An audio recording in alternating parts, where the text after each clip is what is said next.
feel like narratives or stories are the core identity of us as human beings. So that drives me more as a designer than anything else that probably has to do with fashion.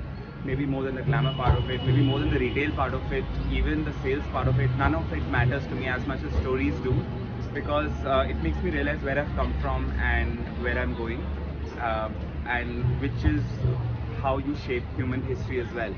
So the legacy of the brand, the identity of the brand for me has always been about what I leave behind. And when I tell these narratives, I know there'll be some dust or whiff of, if nothing great, but even if I can just leave a hint of memory for the people who believe in the brand, it'll be something special to remember us by.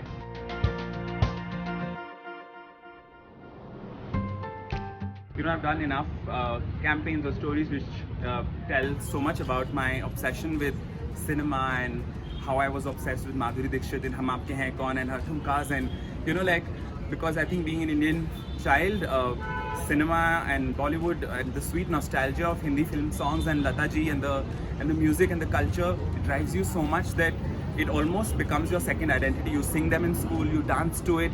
Your idea of fashion comes from Madhuri ka backless blouse and Hum Aapke Hain Kaun while she's throwing that ball.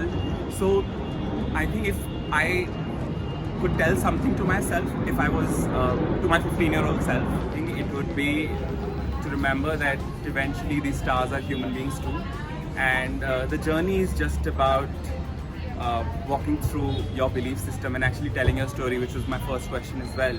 So the fact that my story could connect with them and they could identify with the clothes we made, because that craft also had that Karigar who was making it also had some story which we communicated to the actor, was the most important. I would just tell myself to continuously believe that my story is actually, as a middle class Dilli ka ladka, is actually as important as that heroine in the film, and one day my story will reach to her.